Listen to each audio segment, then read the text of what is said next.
I'm going to give you a groundbreaking money management budgeting system that you're going to wish you knew earlier. This is going to help you unlock freedom, reduce a lot of stress and overwhelm in regards to money management and budgeting. This is not just for the business owner and the health professional like me. This is applicable to everyday people who also work for somebody. Let's get into this. Number one, a lot of you make the mistake of only having 1, 2, or 3 bank accounts. For my Trinity mentee students listening to this is absolutely critical. Now that I've shown you guys how to make a lot more money, and a lot of you are making significantly more money than you ever have, now you have to manage it like a professional. So this is what you must do. You're going to have a number of bank accounts. It's going to be about 5 for your personal and 5 for your business. Each bank account, you want to think of it like an envelope. And each envelope has a different purpose. It has a different color, a different name, and a different purpose. The aim is to improve the behavior of your decision making, because a lot of people struggle with taking decisions of instant gratification. Oh, I'm going to buy I see I have a little bit of money in the account. Oh, that means I can afford to go out to the nice restaurant or buy the clothes or buy the makeup or buy the whatever. Now, just because they see some numbers in one of their accounts. This is a grave mistake, because looking at one single account is not enough. You need to have different accounts allocated for different purposes, and that purpose and that envelope, that account will tell you what to best do with it and whether you actually have enough money. And so we're changing the environment, putting guardrails around it to improve your decision making. And so you need less willpower and self-control, because I know a lot of you guys struggle with the willpower and self-control to manage your money.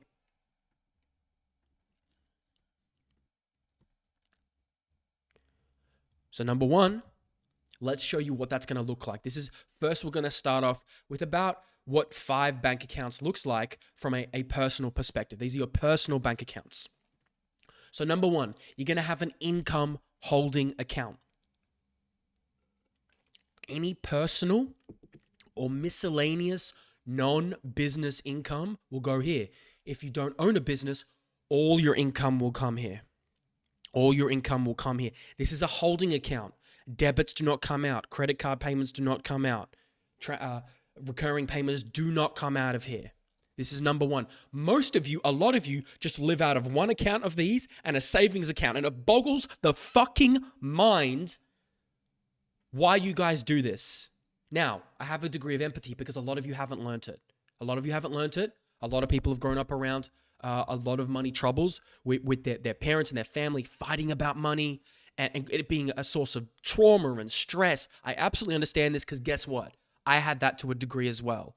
But it is not an excuse for me to continue poor behavior. We've got to take ultimate responsibility to address and improve the problems from our past to improve the future. So,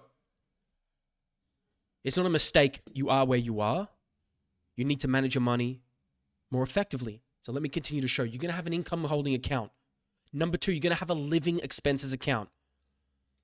When I show you the business accounts later, this will be, if you own a business, this will be sent from what's called the owner's pay account. It'll become more evident what that is in a second. Your living expenses account. This is your personal life expenses.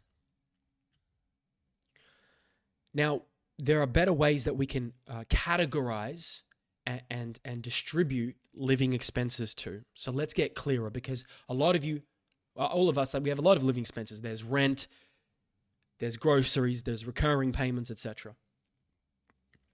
And what we're going to do is we're going to separate them into some major categories here. You're going to have an account called big purchases. Yes, technically this could be a living expense. Let's say a big purchase is a TV for you. Maybe it's a $2,000 TV. Maybe that's a big purchase. Well, it's not going to come out of living expense account. It's going to come out of the big purchases account. Typically for most people, it's going to cover about $1,000 plus. If you're making $500,000 to $1 million a year, it's probably going to be around $5,000 to $10,000 plus. And then you're going to have an account that's guilt-free. It's a guilt-free account. It's the fun/baller account. Now, what is fun? Well, that's what you define it to be. You can combine this with the BP, with the big purchases. That's what I do. My big purchase account and my balling account are the same. What does this mean, fun and balling? Well, this means extravagant things that are not part of your typical living expenses. This could be going out to a really nice restaurant. This could be buying a really nice gift for somebody. This could be treating yourself with something. This could be, the occasional massage. This could be the really nice watch that you've always wanted. This is extravagant, indulgent things. This could be the spontaneous trip. So how I use my baller account is it'll be for spontaneous activities and trips. Actually, when I got spontaneous tickets to Beyonce within 4 hours of making the decision, that came out of the baller account. So how did I think about that? Okay, I said, okay, these Beyonce tickets, what were they? They were like, maybe they were, I don't know, $600-700 USD. And I'm like, okay, let me check the baller account. That's how I made my decision. I didn't go, let's do it. Let's just do it. No, I looked at the account, and I didn't just look at one account. I looked at the specific account for the specific purpose. You need to do the same. You absolutely need to do the same. And then I'm like, okay, I got it. I didn't need to think about it too much. I didn't need to stress about it, because that's the purpose of the account. Because a lot of you guys are stressing about buying things that you think are indulgent, or like, I don't know if I should get it. So you have an account for this. You have an account for guilt-free spending. And you're welcome to change the names to what you want, like guilt-free. Then, for those who have debt, you're going to have a debt destroyer account. And the general rule is you want to pay off the smallest debt first. Why you want to do this is to build momentum, have a dopaminergic feeling of achievement, which helps propel you into more action taking. So it's the neurobiology of behavior, considering the natural inertia of reducing the inertia and improving the momentum of healthier, better decisions. Now, I don't have debt, so I don't have a debt destroyer account. But if I did have, I would have one. And you're also welcome, this is up to you guys, to have a recurring expenses account. And this is where utilities, rent, installment plans, services, subscriptions can all come out of. I have a separate rent account. I don't have a recurring expenses account. The reason I don't have a recurring expenses account is because I pay everything on credit cards. And I'm going to do a workshop on it one day if it's not already out. And it's going to explain how I basically fly for basically free business class around the world. And I'm going to show you guys that. But that's why I don't have a recurring expenses account, because except rent, because I put everything on my credit cards. If you do not have a credit card, and I do not recommend you get a credit card if you identify as someone currently who has a low amount of self-control, or a moderate amount of self-control, because if you get a credit card, it is not your money, it is debt. That is debt. And the interest payments on credit cards is very high. And so you can end up accumulating a very high degree of debt if you do not pay your credit cards off on time, and you can affect your credit score. So me, I don't miss payments. I pay everything off 99% of the time on time. If you like that, then message me and I'll give you my recommended best credit card that I use, and it'll be a referral thing, so you'll be able to get more points and more benefits than you would otherwise. So like I said here, credit cards. Now, how do I pay my credit cards? It comes out of the living expenses account. Credit card payments come out of the living expenses account. And so, as simple as that. My owner's pay gets automatically transferred into the living expenses account, and then my credit cards get transferred and paid via the living expenses account. So these are now your personal accounts.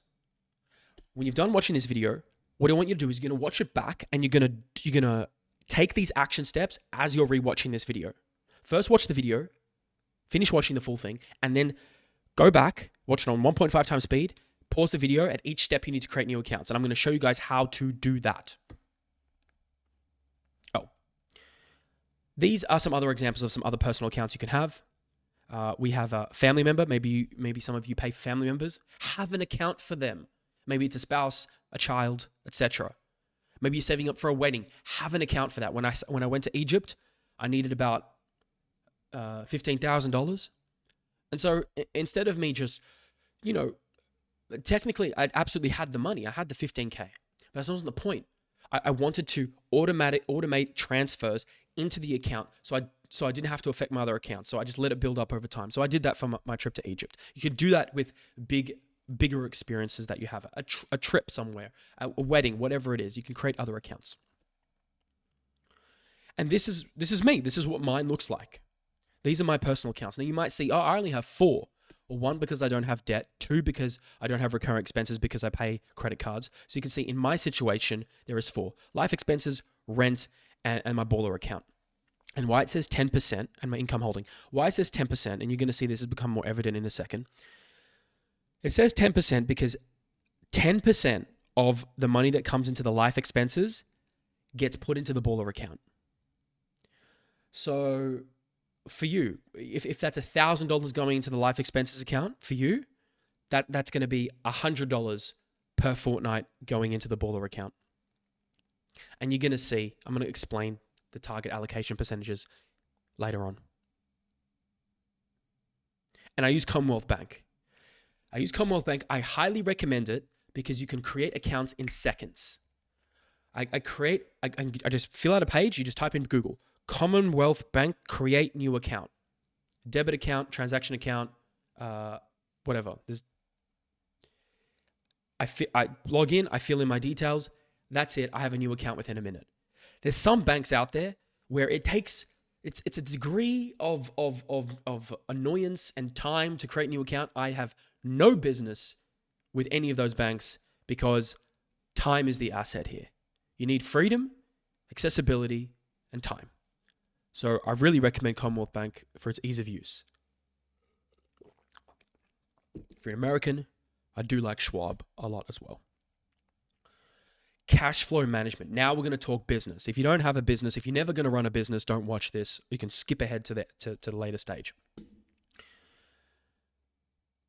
This is approximately what it's going to look like. Now, as some of you may realize already, I am adapting many of the principles from the book Profit First. I'm basically saving you guys 20 hours, 15 hours to read the book and giving you an adapted version of that for the business owner in an easy to understand way in 20 minutes. So, as the same thing with the personal accounts, with your business accounts, you have an income holding account on the left. Then you have a certain percentage that gets allocated into a variety of accounts. There's a profit account, there's an owner's pay account, there's a taxes account. Now, if you're an employee, your taxes get with taken out. So that's no factor. You own a business, you pay the tax. So you have to allocate that. And then we have operating expenses. Now, for those who don't have the most self-control, one way to combat this is some people like to have a couple of bank accounts with a different bank. Let's say these 4 are with Commonwealth, and let's say on the right bank 2 is ING. Now, let's say you're the type of person, if you see money, you're going to spend money right now. So what you can do is you can automate a transfer to come out of the account you check every day. Let's say Commonwealth Bank is your main set of bank accounts you use. But then you have an ING account, you don't have the app, it's on your computer, you don't really check it often. Then you can automate a payment to go to ING, to this second account. And that now is out of sight, out of mind. You can do the same with tax. Because these accounts, profit and tax, are going to be your highest numerical amounts that you'll have. And so some people might see 10 grand, 20 grand, 5 grand, 50 grand, 100 grand. And they might be inclined, I got money, I can spend it. But no, especially if it's tax, it ain't your money. The profit account, that's for a different purpose. So you can do that for self-control purposes until you build a high degree of self-control. Now, as we talked about, the income holding account will have 100% of your income will come through here. Next, out of the income holding now gets distributed. Bang, bang, bang, bang, bang. It gets distributed into a variety of other accounts. One of them is called the profit account. I call mine the war chest. Because this is me adapting it now. It's not just the name, it's the actual purpose. So, let me explain. The aim, eventually, is for 50% of every dollar we make as business owners to go into the profit account or war chest. In my case, it's the war chest. And the purpose of this account is this is an account where monies accrue for the purpose of acquiring more capital, of building your skill set. Example, $1,000 comes in, $500 goes into the war chest. You've accumulated 30, 40, 50, 100 grand now over a series of months or years. Now, when you have opportunities, when you create opportunities to seek mentorship and coaching and invest, this is also investments, stocks, real estate, etc. Things that build your skill set and build your portfolio that help make you more money. This is the account you use. This is the account you use. You now have a dedicated account to make you more money. It's monies to make more monies. Now, I'm not up to 50% yet. 50% is actually quite a bit. If you're making, $750K to 1 mil a year, probably pretty doable unless you're living a pretty lavish lifestyle. I'm going to show you percentages later on that you can work with. You just want to work with what you can work with at the time, but I'm going to show you starting point percentages in a second. Now, if you prefer to do the Mike Michalowicz way, the profit first way, this is basically just an account that accumulates profit. And every quarter, you take 50% of the money that's accumulated in the profit account as profit distribution to use for your own purposes. And the other 50% can go into an emergency fund. Now, I don't do that. I don't need to use the money for my own purposes. That's why I have the other accounts. I want to use the money to make more money. Or another way to adapt it is you can go 50%. So, 50% of the money comes into the war chest and then that accumulates. Then you can take, let's say you want to build up your emergency funds account. You can distribute on a quarterly basis. 50% of the war chest account can go into the emergency fund until you build up your emergency fund. So this is one way you can build up your emergency fund. My favorite way to use this account is the war chest, is to build money to make more money for investments in yourself to grow your skill set and in digital or physical investments. Next, this one is optional, an emergency fund / rainy day fund. This is going to be 3 to 6 months of operating and living expenses. Operating expenses is what to run your business. Living expenses is to keep you alive with a roof over your head and food. I don't have an emergency fund, rainy day fund account. I don't have dependents. I have a high risk tolerance. I don't care if I go broke. I don't. I have complete trust and faith in myself to be able to build back to where I need to be. In fact, you hear so many examples of some of the wealthiest, most successful people getting rich, going broke, getting rich, going broke. I understand that sometimes it's part of the game. So I don't feel a degree of fear. There's money everywhere to be made.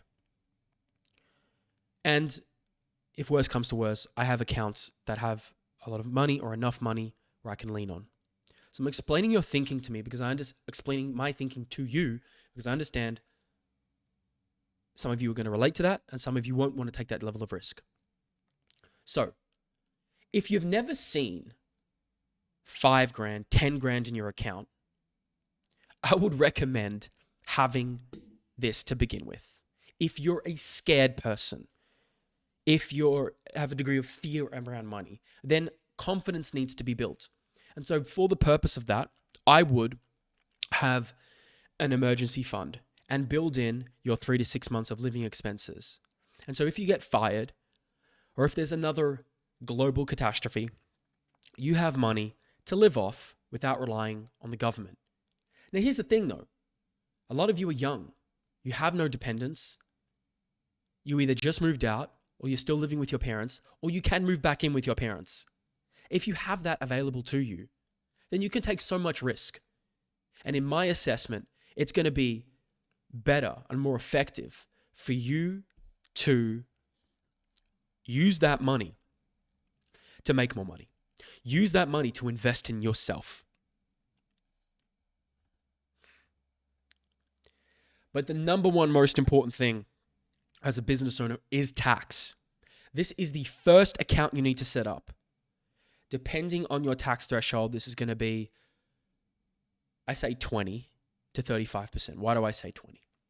If you've set up as a sole trader, well, that's one reason why, because you can have those percentages be that low. If you're set up as a company, it's going to be 25% tax rate in Australia. Now, as a company, I'm at 25%. However, I'm not actually paying 25% because I have all my deductibles.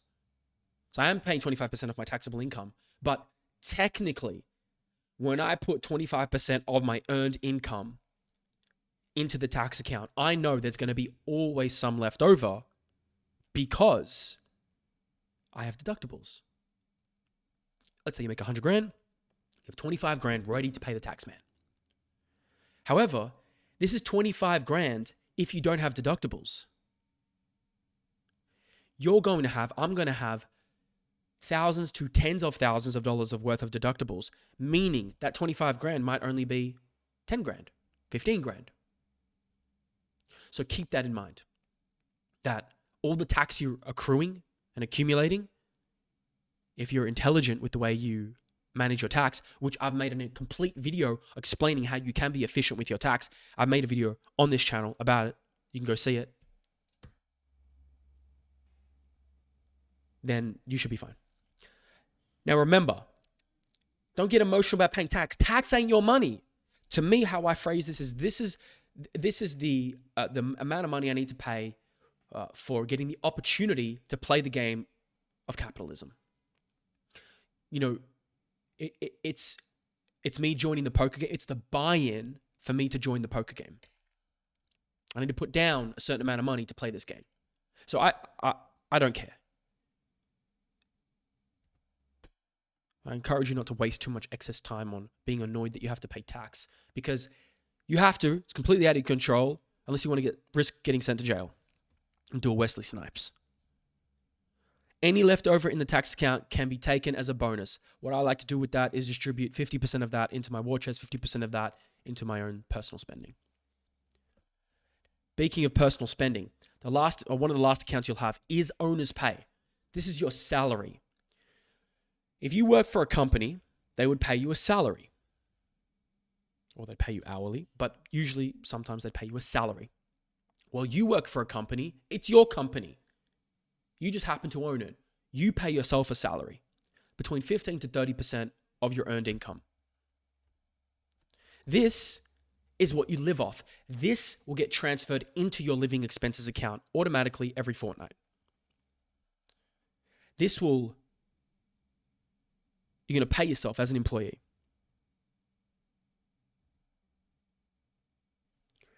How you calculate your owner's pay is this.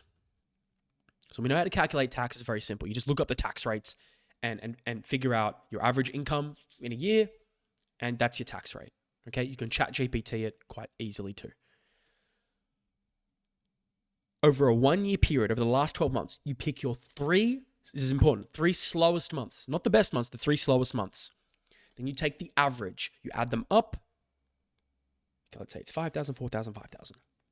So those are your 3 slowest months in the last 12 months. You add them up, you divide it by 3, that's the average. This is what you're going to automatically transfer. I shouldn't say automatically transfer. I say this is the reference point. This is the reference point.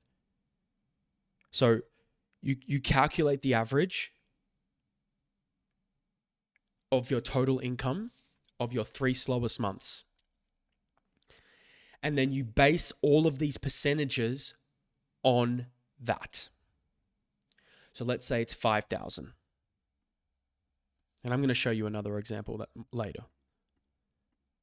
So I take 30% of 5,000. That's 1,500 a month will be transferred. But we don't do monthly transfers. We do fortnightly. So I divide that by 2 because there's 4 weeks in a month. 2 by 2. 750 gets transferred fortnightly on a 30% target allocation percentage. Then, the last account is operating expenses. If you run an online business, this will not be high until you have employees. This will be 3 to 6% or 1-2% of your total income.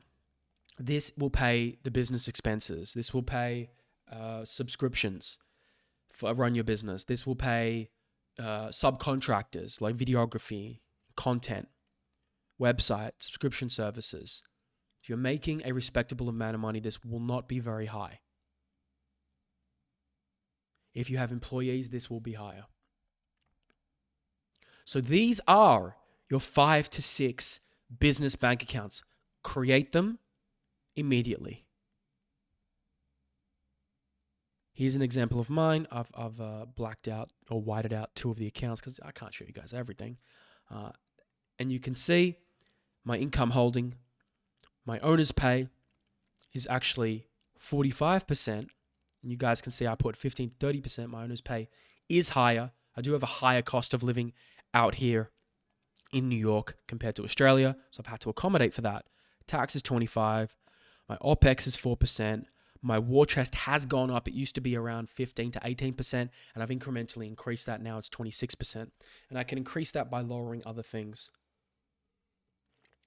You know, maybe typically the owner's pay will go down if your living expenses get less or you make more money, and then I can allocate more money elsewhere. So this is an example of what mine looks like. Target allocation percentages. Now, this is going to be for automating transfers. So now you have all the accounts. You're not going to manually transfer this like a dummy, wasting time. We're going to automate it to save time and energy and be out of sight, out of mind. Now, here is an example of where you can begin with. Most of you are going to begin with in the 0 to 250K column A. These numbers are based on the 1,000 most fiscally elite companies. These are the averages they were allocating. So these are the percentages of your total deposits in a month you will allocate to these accounts. These numbers are what you're moving towards. You don't have to start here. They are the target. So if your revenue is 100,000, 5% will go to profit/the war chest. 50% might start off owner's pay. Tax might start off, depending on the country you're in, 15, 20, 30%. Operating expenses is going to be higher if you have employees. So that might start at around 20, 30. If not, it might start a lot lower.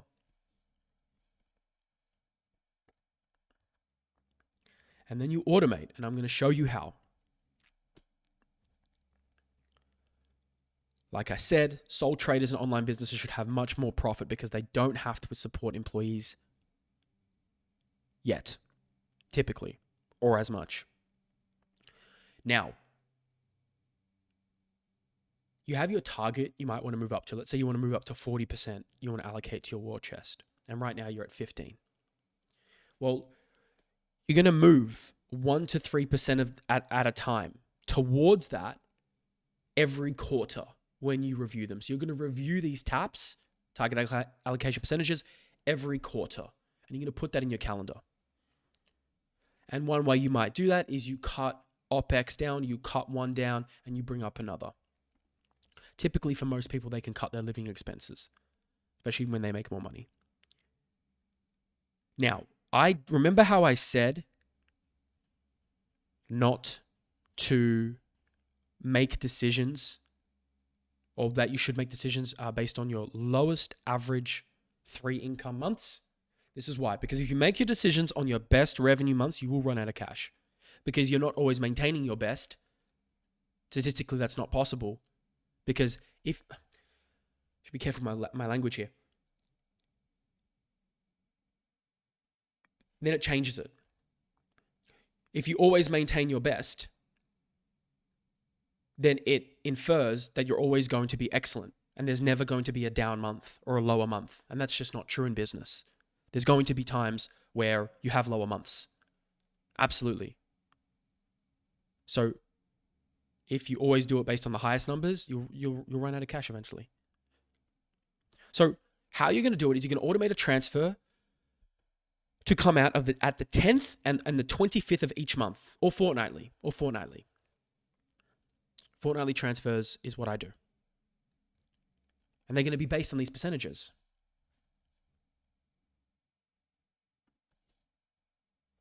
Doing this process every 2 weeks means you're doing it in a batch, which means you're more efficient. So I'm not doing it manually. I'm not doing it every week. It's too frequent, every 2 weeks. Secondly, it gives clarity on cash flow trends. You will see the income accumulate and then disperse like waves in an ocean. You're going to see the trends of when things are high, when things are low, when there's opportunities, when there's problems. Then, this is very important, like I alluded to earlier, in your calendar right now, you must, I say this because people do not listen, or they wait till there's a problem or that there's been 5 problems in a row before they actually do it. Put in your calendar to review your target allocation percentages. Put it in your calendar. You will not remember. Life is too busy and chaotic. Why you need to put it in your calendar is so you can remember, but also because your income is going to change, whether it goes lower, stays the same, or goes higher. Hopefully it goes. If you're with me, it's going higher. If you're Trinity, listen to this, it's going higher. If it's not, you're doing something wrong. Put in your calendar to review, because let's say you make decisions based off earning 50K. All right, I'm allocating $1,000 per fortnight into this account based on 50K. And now, 3 months later, I'm making 70K, the equivalent of 7K a year. Well, you're going to have all this money that's going to start accumulating in your income holding account. And so you're not going to get an accurate indication of actually how much money that you have available to you for different purposes. And the same thing if money goes low, if you move countries like I have, and the cost of living goes a lot higher, I've had to adjust because it's double as expensive, literally. Now, example on the left is how we set up the accounts, set up the recurring payments, recurring transfers. When you go to make a transfer at Commonwealth Bank, most banks will be similar. You can go now, later, or recurring. You're going to click recurring. You're going to select fortnightly. The end date is going to be no end, and the start date will be whenever, now. And then to see the upcoming payments you've created, you go to transfers and BPay, then you click bills and upcoming payments, and then you'll see on the right-hand side all the different automatic transfers available to you. So here's an example of some of mine. So you got to set this up right now. You have to set this up.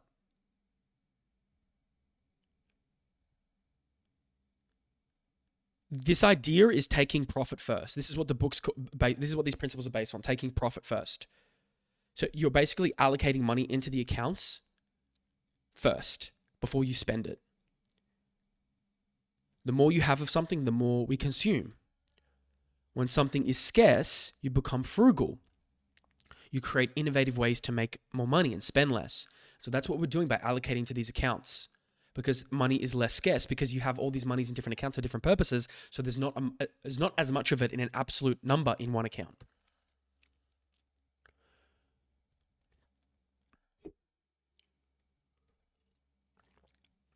Now, here's an example of how you can actually set it up, because I understand some of you still might be a little bit confused on, well, how do I actually set all of this up? How do I calculate it based off my numbers? So here's how you do it. This is an example I did with one of my students. And let's say you're going to set up a little, write it down. You set up a little table in Notion or your notepad. And top line revenue, you're just going to put in how much money you make on average per year on the last 12 months. Let's say it's 88 grand. We can skip materials and subcontractors because most of you don't have that. Then we're going to go to real, because then that's 100% of your revenue. PF is profit dollar amount. And then we have profit. So the profit, so first you have to pick a percentage. We have to pick a percentage. So the profit percentage I've put here is between 5 to 30%. But I wouldn't start with profit. Here's what you're going to start with. You're going to start with tax. Start with tax. All the way start to tax. You're going to reverse engineer from the number that's the clearest. So tax. Let's say it's 15%. I know it's not going to be 15%. For most of you, let's say it's 15%. So 15% of 88 grand is 13,200. 13,200. That is per year. So here's what you need to do. You need to do 13,200 divide by 12. All right? That's 1,100. Okay, so you're going to have 1,100 being transferred into the tax account per month. But hold on. We do fortnightly payments. We do fortnightly, right? So you need to divide that by 2 again, which makes it 550. So you're going to create a recurring transfer of 550 per fortnight, ongoing. And then you review every quarter and you adjust. Because if you have to pay more tax as you make more money, let's say you have to pay this much tax now, then guess what? You have to allocate more money into that tax account. So I hope that's clear. This is how you do it. Starting with tax. You take the percentage of tax you have to pay. If you don't know, watch my tax video. Then you divide that number by 12. That's 12 months. Then you divide it by 2. Because 1 month divided by 2, 2 weeks. Simple. I'm just going to focus on these first 3 columns now. Forget the bleed, forget the fix. Then, the next one that is logical to go to is operating expenses. Because operating expenses are keeping your business functioning. Now, as you saw, my operating expenses are not 50%, they're a few percent. So you're going to calculate your operating expenses. Probably not going to be 40,000, probably going to be more like 5,000, a few thousand. Then you do the same thing, divide 12, divide 2, that's your recurring transfer. Then, notice, okay, so now, so you have 100%, you have 100% of your income, and you minus, all right, I minus, look, it's probably not going to be 15% tax, let's just say it's 25, let's say, minus 4%. All right, so now I'm left with about 71%. So I've just created some numbers here. 100% of your income minus 25% tax minus 4% operating expenses. All right, I have 71% left. All right. Now I have to allocate. I have 71% to allocate to profit and owner's pay. All right. Well, let's do owner's pay first. Owner's pay first. Because the profit and the war chest is what's going to be left over. So owner's pay. So now you have to figure out how much does it cost you to live and survive. So yeah, you have to calculate your rent, plus your utilities, plus your food, plus all of these things. Now, as my Trinity students are listening to this, you'll know that you have my income and expenses spreadsheet for this purpose because it automatically categorizes and it tells you and it averages it out instantly. It's beautiful.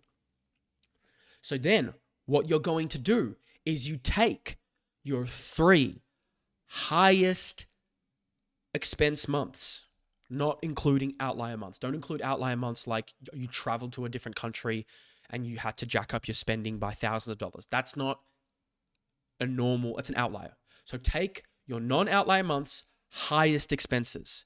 So let's say, all right, so it was this month plus this month plus this month, okay? These were your top 3 highest months, let's say. All right, so 19,500 is your top 3 highest expense months. Then you divide it by 3. All right, so you're spending, hold on, had to use the brackets here.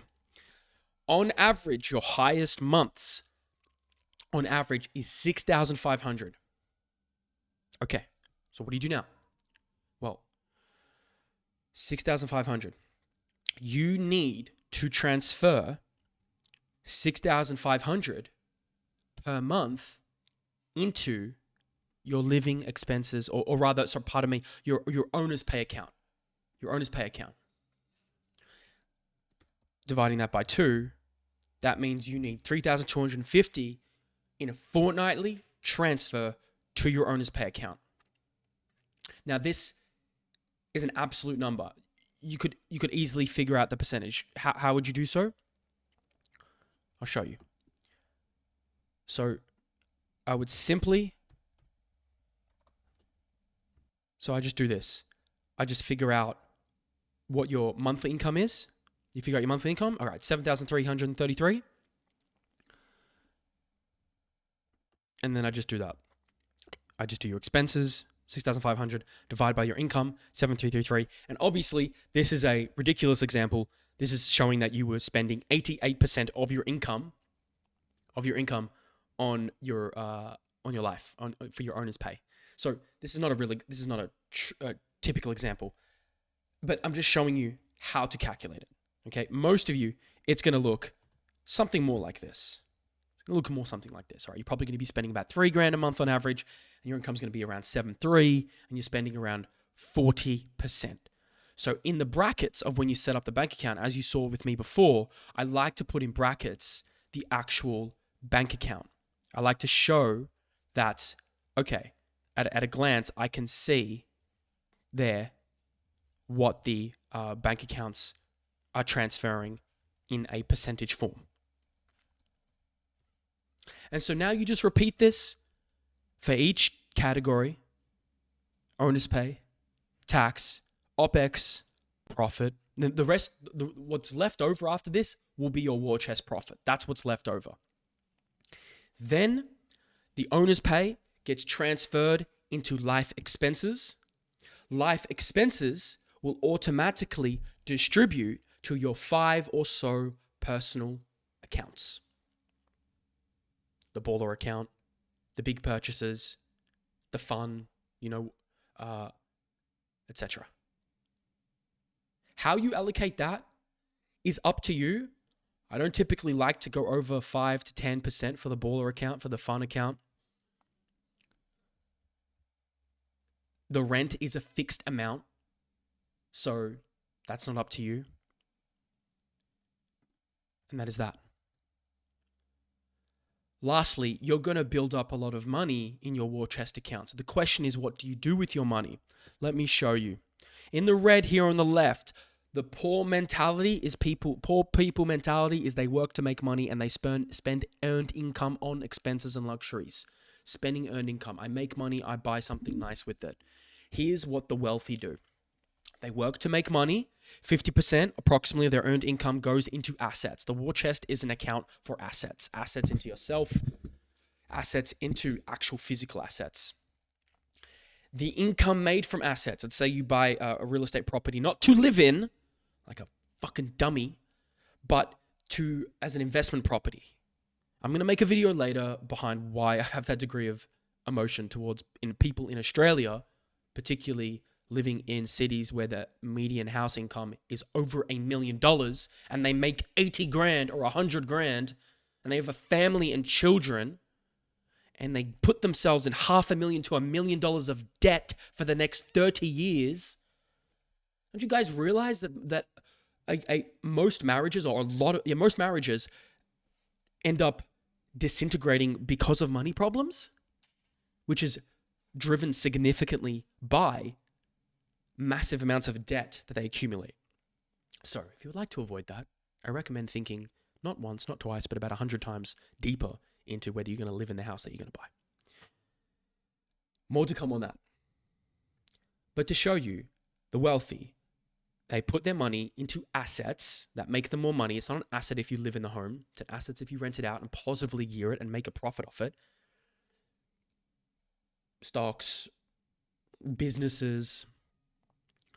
And then the money they make from that is what they use to buy nice things.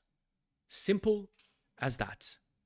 And then there's no guilt associated with it because it's almost like free money. It's like they've worked very hard to buy these assets, and those assets make them money, and then they can just buy nice things with them.